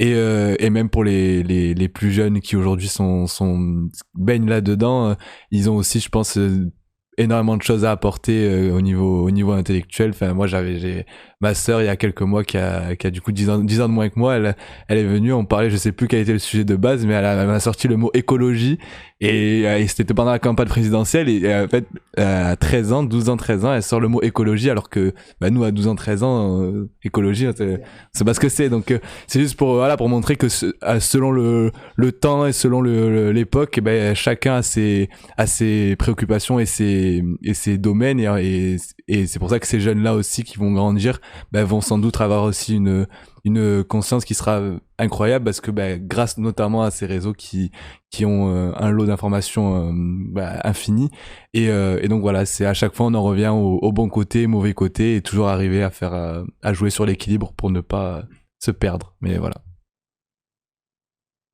La parole. Non, c'est bon. Oui, c'est vrai qu'on a fait le tour de table de cette question-là. Je sais pas si vous avez quelque chose à rajouter par rapport à l'épisode. Est-ce que vous avez un dernier mot pour cet épisode? Au chat, peut-être. Ouais, c'est vrai, effectivement. Ah, mais il y a Kat qui nous dit en 6ème, elle a reçu son premier téléphone. Ben oui, ce téléphone. Comme nous, à peu près. Mais n'hésitez pas à nous partager vos expériences avec les téléphones quand vous avez 13, 14 ans, ou même plus tard, ou même plus tôt, même. Ça serait intéressant de savoir. Et si vous avez un dernier mot à ajouter sur l'épisode, quels sont vos... une question. Et que... Prolonge le débat. Également, je propose. Abonnez-vous, même s'il n'y a pas d'abonnement également. Mais non, aussi on a parlé beaucoup de TikTok aussi. Je voulais savoir aussi si vous l'utilisez. Mais pas du tout en fait, parce que je l'ai vu qu'on en parlait, mais l'utilisation, on en a parlé pas beaucoup. Voilà quoi. Tu l'utilises, Anna, toi? Tu l'as ou tu l'as ou tu l'as pas? En fait, j'ai enregistré, comment on dit, j'ai fait un compte installé pour mon travail, parce que une fois, on était très intéressés, on avait un partenaire qui était très intéressé pour être présente en TikTok. Parce que la nouvelle génération, les plus jeunes, les gens plus jeunes, donc il voulait toucher cette audience. Et donc, non, on n'était pas experts, mais on voulait savoir qu'est-ce qui se passe là-bas et tout. Juste pour ça, j'ai m'installé, mais après, j'ai jamais utilisé. Je sais pas, je pense que c'est plus fast-food. Ces réseaux sociaux, c'est très... je comprends pas. Ouais. Non, moi, je vais vous partager une petite anecdote. Du coup, J'ai très peur. j'ai fait un entretien pour un stage et je me suis dit, s'ils me font un test sur TikTok, je suis foutu. Du coup, parce que j'ai pas d'application, je l'ai jamais installé et tout ça. Donc, auparavant l'entretien, quelques heures avant, j'ai installé TikTok Zemel. pour essayer d'en faire un, enfin pour voir un peu les fonctionnalités, parce que je me suis dit, si jamais ils me font un test, bah, ça peut être un test sur TikTok, faites un TikTok pour savoir si vous savez en faire ou quoi. Et du coup, je l'ai téléchargé quelques heures auparavant pour savoir un peu les fonctionnalités, quoi. parlant. Voilà, c'est ça. Mais sinon, T'es un Zemel. Et bilan des courses Et alors, du coup, demandez- bilan, il est désinstallé, il est plus sur mon téléphone. Non, mais TikTok. bilan de l'entretien. Ah oui, ben, Et ils t'ont demandé ou pas? je suis officiellement stagiaire. Ah, ben il va faire des TikTok. Mais, Il est content. mais du coup, ils m'ont pas demandé de faire un TikTok. Nice. Heureusement, j'ai été sauvé. Donc, si vous voulez partager une... Moi, personnellement, j'ai pas TikTok et je pense que... Ça... non, je pense que je l'aurai jamais de ma vie.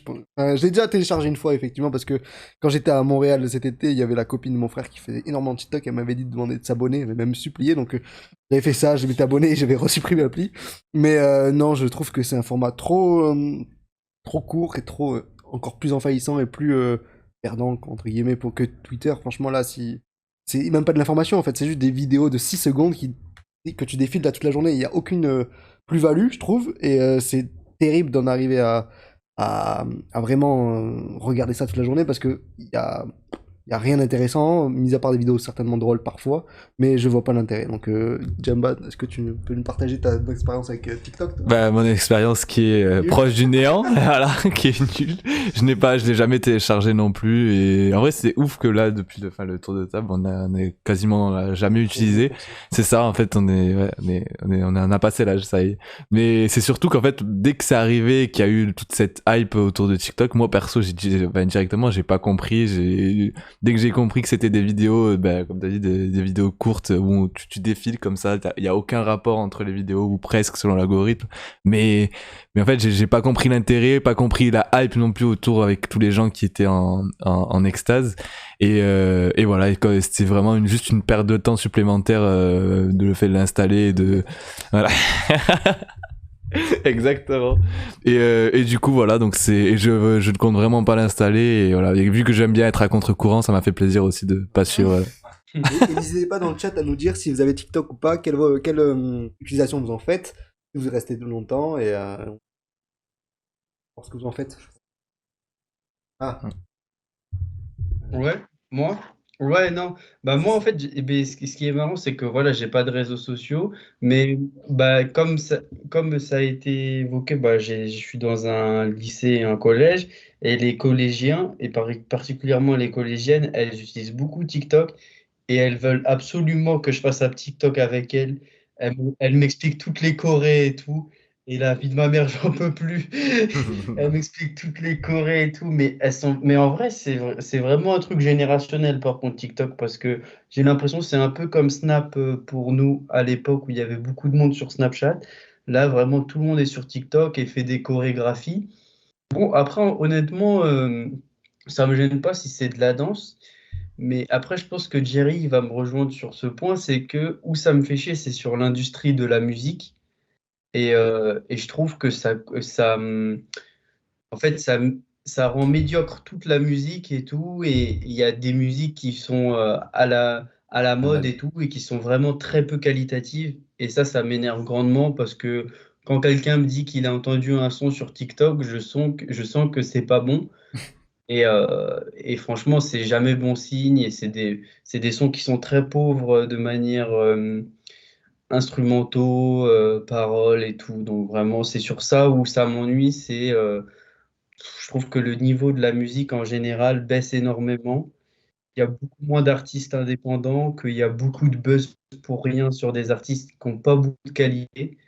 Et ça m'énerve parce que franchement, quand tu t'intéresses à la musique et que tu vois que c'est dans des vidéos de 15 secondes que des musiques sont mises en avant, bah en fait, c'est sûr que tu n'en sortiras jamais rien de bien en fait. Je voulais juste rajouter un truc, après je te donne la parole, Jerry. J'ai pas TikTok, mais je regarde énormément, enfin je regarde, ça m'arrive de tomber sur les Reels sur Instagram, c'est à peu près le même fonctionnement, et c'est un peu le même aussi, perte de temps, sans lien entre les vidéos, donc j'utilise pas TikTok, mais je suis pas non plus... J'ai mes vices, finalement. Non, en vrai, par rapport aux Reels, t'as totalement raison. En fait, c'est le même fonctionnement. C'est le même fonctionnement, et de toute façon, on l'avait vu, et ça va sûrement arriver dans 1 ou 2 ans. Instagram est destiné à avoir que de la vidéo dans pas longtemps. Du coup, ils essayent... en fait, c'est un peu ça, quoi. Et pour revenir, du coup, à ce que disait Sam, ouais, exactement, sur la musique, je te rejoins, ça c'est sûr et certain niveau musique. Moi aussi, ça me fait chier qu'il y ait voilà, des petits artistes, des sons, tu sais même pas d'où ça sort, et comme tu dis, c'est pas très qualitatif, et je pèse mes mots encore, tu vois. Mais en vrai, c'est que ça aurait pu être un outil vraiment génial, quoi, parce que je trouve que ça a vraiment une place dans les découvertes musicales, et ça, tu le vois direct. Dès que ça devient, en fait, maintenant, le souci, c'est que ça devient les premières trends, et comment tu vas gagner, en fait, des vues comme ça, et surtout pour des artistes, indépendants, des choses comme ça, quoi. Et le souci, c'est que maintenant, et surtout aussi, bon, c'est pas que pour les indépendants, je trouve, c'est aussi pour ceux qui sont dans des labels et tout, si t'es pas sur TikTok, maintenant aussi, c'est mort, quoi, clairement. Ils obligent, et il faut que maintenant que tu sois un petit peu partout pour promouvoir ton son, des choses comme ça également. Et aussi, moi, en fait, ce qui m'énerve le plus, c'est que... ça réutilise aussi beaucoup, et ça, je pense que je crois on en avait déjà parlé, Sam, de l'exemple des musiques de Kid Cudi qui étaient utilisées sur TikTok, et en fait, des gens qui s'amusaient à faire des danses, des choses comme ça, alors que les paroles de Kid Cudi sont assez, on va dire, dépressives, et sur des sujets qui sont assez moraux, quoi. Regardez Intergalactique. Aussi également, ouais. Mais c'est sur ça où je rejoins totalement Jerry, c'est qu'en fait, on aurait pu en faire quelque chose de super, mettre en avant des chanteurs indépendants et tout, des gens avec pas beaucoup de moyens et qui produisent quelque chose de qualitatif, mais en fait, on s'en sert comme un fast-food, et en fait, comme l'industrie de la musique, elle est actuellement, en fait. C'est exactement les mêmes sons qui passent en radio. Et en plus, il y en a qui sont pitchés, qui sont changés, qui sont autotunés avec des voix toutes pourries. En fait, par moment, on m'a fait écouter des TikTok, mais j'étais vraiment choqué, genre. Parce que pour moi, c'est vraiment nul. Genre, Fed Up, la chanson de SCH et Hamza. Les gens qui écoutent ça, je suis désolé, hein, mais vous avez un problème. Pour moi, c'est pas possible, honnêtement. Non, mais les deux, putain, ils ont des albums, une discographie incroyable, et tu me sors ce son-là, et en plus, ils l'ont mis en super aigu et tout. Non, franchement, c'est ça qui m'énerve. C'est pour chercher la trend, en fait, c'est juste voilà, ça, quoi, c'est ça. Et ça marche que comme ça, la musique, maintenant. C'est que de la trend, que de la hype toute pourrie. Et ça me fait chier parce qu'en fait, on fait jamais d'efforts, on n'essaye pas de s'éduquer en tant que consommateur de musique. On n'est pas des consommateurs de musique. Normalement, faut aimer la musique, c'est une passion. C'est pas, t'es pas au supermarché, en fait. Et là, j'ai l'impression que c'est ça, en fait. T'as le dernier produit à la mode et tout le monde fait la même choré sur le même son. Bon, Le même franchement, son qu'on écoutera aussi plus dans 2 semaines également. Voilà, Voilà, exactement. aussi. Pour en faire, pour en faire ref à Jean Jass également. Mais ouais, totalement d'accord avec toi, Sam. Prochain épisode sur la musique, quoi. Non, je vais laisser la parole du coup à Victoire aussi par rapport à ces nouveaux réseaux sociaux également. Alors, c'est vrai que là, on a parlé du contexte assez numérique de ces réseaux sociaux, mais si je touche à la politique, je pense que les réseaux sociaux sont foncièrement antidémocratiques. On a des personnalités qui sont mises en avant parce qu'elles ont un gros nombre de following, comme Trump par exemple, j'ai envie de dire, ou parce que derrière il y a des fermatrolls qui font avancer des informations dans un certain sens.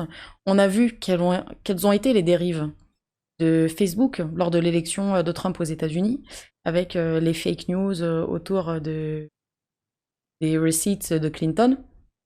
Je pense que les réseaux sociaux sont les plus grandes menaces face à nos systèmes politiques démocratiques. Puisqu'on a l'illusion d'avoir un débat, d'avoir une sphère publique qui est riche et varié, mais finalement, la réalité est tout autre.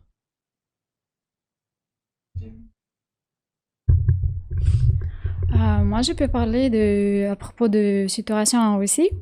Parce que je me souviens qu'il y a un an, quand j'étais en grande manifestation contre Poutine, en soutenance de Navalny, TikTok était utilisé comme parmi les jeunes pour s'informer qu'est-ce qui se passe, et il s'est utilisé en langage spécial. Et donc, c'était le gouvernement, à cette époque-là, il était très inquiété parce qu'il ne savait pas qu'est-ce qu'il peut faire. Et comme on voit maintenant, c'est interdit. On ne peut pas utiliser TikTok, aussi Facebook et Instagram. C'est bloqué. Juste avec VPN, c'est autorisé d'utiliser, mais quand même, il y a beaucoup de gens qui ne savent pas comment utiliser, comment installer et tout. Les gens plus âgés. Donc, il y a un autre côté parce que les réseaux sociaux étaient utilisés pour s'informer, pour avoir plusieurs d'opinions. Et c'était vrai qu'on peut avoir l'information de l'autre côté plus claire. Et comme ça, c'est dommage. Vous l'avez mentionné plusieurs fois dans l'émission, et c'est vrai que les réseaux sociaux peuvent agir comme contre-pouvoir, même on disait, face à l'État. C'est vrai, on peut retrouver une sphère des opinions qui se débattent publiquement sur les réseaux sociaux. En revanche, je pense que les réseaux sociaux peuvent aussi servir l'État. Et qu'en France, c'est plutôt dans ce sens-là qu'on est en train de voir les choses. Sans rentrer trop dans les détails, puisque... Ouais.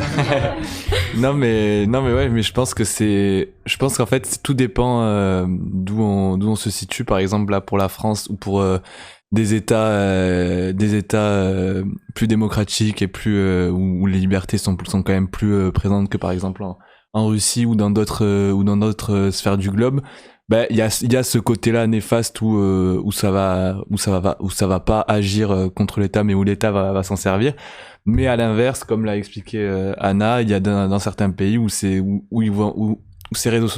réseaux sociaux-là vont être des leviers, et il y a plusieurs exemples. Enfin, moi j'en ai un en tête hors de la Russie. C'était les révolutions pendant le printemps arabe de 2011. Faut remonter un petit peu avant, mais du coup en 2007 il y a le mouvement ultra donc dans les tribunes de foot au Maghreb qui arrive donc en 2005-2007, et ces tribunes là ont été influencées directement par le mouvement ultra en Europe qui était déjà développé depuis plusieurs dizaines d'années. Et en fait le Maghreb donc s'est servi des vidéos sur YouTube, d'internet, etc. pour prendre connaissance et ensuite s'en inspirer pour l'adapter aux tribunes au Maghreb. Et en 2011 donc quand il y a eu le printemps arabe, pendant déjà plusieurs années, ces tribunes-là, donc pour le mouvement ultra, ceux qui connaissent pas forcément, c'est donc les supporters les plus fervents de foot, où il y a souvent des contestations justement, que ce soit du gouvernement ou que ce soit des confrontations avec la police, parce que il y a soit des débordements ou soit des banderoles qui plaisent pas ou autre. Voilà, il y a une expression politique qui émane de ces tribunes-là. Et donc en 2011, quand les révolutions ont éclaté, les gens qui étaient au cœur de ces révolutions-là n'étaient pas adeptes de ces techniques-là face à la police, n'étaient pas habitués à se confronter à la police. Et il y a eu en Égypte notamment les deux groupes principaux égyptiens, donc du club de Al Ahly et du club de Zamalek, qui normalement sont rivaux, donc qui se détestent tout simplement, comme à Marseille-Paris. Voilà. et qui là se sont alliés, pour la révolution et qui étaient en première ligne en fait des combats, pour de la résistance face à la police, des places qui étaient occupées. Et ils ont joué un rôle majeur, en tout cas en Égypte. Et donc, on voit que c'est finalement un travail de longue haleine qui date de l'arrivée du mouvement ultra au Maghreb grâce à Internet et grâce au réseau et grâce à ces nouvelles technologies finalement, et qui ensuite ont pu être utilisées dans le cadre de révolution du printemps arabe. Justement, ce que vous êtes en train de décrire là dans les différentes expériences, c'est que les réseaux sociaux sont assez utiles à utiliser quand il y a une contestation à faire, quand il y a une mobilisation particulière à faire, quand on veut participer à une idéologie plutôt révolutionnaire. Mais dans le cas contraire, comme en France où on est dans une démocratie autoritaire, mais on retrouve plutôt on retrouve plutôt les réseaux sociaux qui est une fabrique à l'ignorance, une fabrique du consentement, de la propagande, de la manipulation de l'opinion publique et du fake news. Finalement, c'est ça à quoi on a affaire. Après, oui, il y a des instants où c'est utile, mais à part ces instants-là, je ne sais pas si les réseaux sociaux donc, peuvent être vecteurs d'une démocratie participative. Sur le long terme. Cette question, mais il me semble qu'il y avait Julia Cagé qui avait créé un collectif, un bout du monde, je crois. Un bout des médias, je me rappelle plus, j'ai plus le nom particulier, mais elle avait regroupé un peu plusieurs médias citoyens pour vraiment appeler les citoyens à vraiment s'informer de façon claire, nette, et sans vraiment qu'il y ait que ce soit un grand PDG derrière qui dicte la ligne éditoriale comme on avait fait avec ton plus non, mais j'arrive pas à parler, c'est terrible. Voilà ta présentation, bref. Tout ça pour dire que oui, je pense qu'il y a plusieurs moyens de réussir à s'extirper comme de tous ce grand média finalement. Il y a avec une révolte entre guillemets citoyens, mais ça va être compliqué. Je pense que ça va pas être aujourd'hui, pas demain la veille. Pour terminer en vrai, parce que le temps file et je pense qu'on a fait 2 belles heures de live déjà. Est-ce que vous avez un dernier mot à ajouter pour notre audience? Est-ce que dans le chat il y a des 4 ou 5 plus gros des réseaux sociaux appartiennent à Meta qui cumule presque 10 milliards d'utilisateurs? 10 milliards? Ça me paraît pas mal, mais je pense 10 milliards c'est beaucoup quand même, non? Oui. C'est pour ça j'avais des doutes. En plus on l'a passé il y a quelques jours il me semble. Et on l'a vu avec l'invasion. Sur cette soir d'ailleurs. C'est vrai, est-ce qu'on est trop sur Terre? Il peut y avoir plusieurs utilisateurs. Oui, des bots. Oui, mais oui, c'est vrai, c'est effectivement oui. Et on l'a vu avec l'invasion du Capitole par Trump via Twitter. Effectivement, d'ailleurs on en a parlé tout à l'heure avec Victoire, c'est super intéressant. Si dans le chat vous avez un dernier mot à ajouter par rapport à l'émission, qu'est-ce que vous aimeriez voir à l'avenir? Quelles émissions vous intéressent? Quels documentaires on pourrait traiter aussi? Parce qu'on a pas mal de chroniqueurs qui s'intéressent à énormément de choses, notamment même le sport si vous voulez. Et voilà, je pense qu'on a fait le tour. Jerry, tu veux un dernier mot en tant que régisseur? Qu'est-ce que t'en as pensé un peu? Est-ce que tout s'est bien passé? Quelques problèmes techniques ou pas? Alors, oui, les problèmes techniques bien sûr au départ, bien sûr, désolé pour le son un peu assuré. C'est pour ça qu'on tient le micro du coup à la main. Mais dans l'ensemble, du coup, ça allait. Après peut-être 2-3 soucis du coup avec les scènes Twitch, mais bon, si vous avez passé un bon moment, c'est l'essentiel quoi. En tout cas, on est amateur finalement. On est amateur, clairement. Et voilà. En tout cas, ce format d'émission est très sympa. Je sais pas ce que vous avez pensé, mais à voir si les viewers aussi ont apprécié ce format d'émission. On remercie Samy aussi qui est à distance et qui nous fait l'honneur d'être là en tant que correspondant à Madrid, et on remercie aussi Céline qui est partie prématurément du live. Et qu'est-ce que j'allais dire? Effectivement, je pense que le présentiel, ça amène un peu plus de vivant, un peu plus de dynamique. Donc oui, c'est super intéressant. Je pense que ça change aussi des lives qu'on peut faire derrière l'ordinateur. Je pense qu'on essaiera en tout cas de privilégier un peu ce format à l'avenir, j'espère. En tout cas, si on le peut, parce qu'en janvier, on est tous dans nos stages respectifs, partout un peu en France. Donc, en tout cas, ça nous a fait plaisir de partager cette expérience avec vous. On a fait pas mal d'émissions. Je suis d'accord. On peut finir sur ça. Et vive la désobéissance civile, effectivement, oui. copain. Ça, tu peux rejoindre l'équipe si tu veux pour la prochaine émission. Mais en tout cas, personnellement, ça m'a fait hyper plaisir de de travailler avec vous, de créer ce genre de contenu parce que c'est super intéressant. En plus, on a des chroniqueurs de qualité à chaque fois et ça apporte des angles que je peux pas forcément avoir en tant que personne tout seul. Donc franchement, ça amène du débat, ça amène de la réflexion et je suis très content d'avoir partagé ça avec vous. Et la semaine prochaine, c'est la présentation, ça sera un peu la boucle sera bouclée. Donc je suis très content d'avoir fait ça avec vous les mecs. Donc, C'est un cool. plaisir. Qui veut Et oui, alors bah, écoutez, pour faire ma petite pour faire un peu de publicité, vous pouvez me retrouver jeudi prochain à 10h en live sur la chaîne Twitch de Instant Culte pour l'émission La presse en jeu ou jeu politique.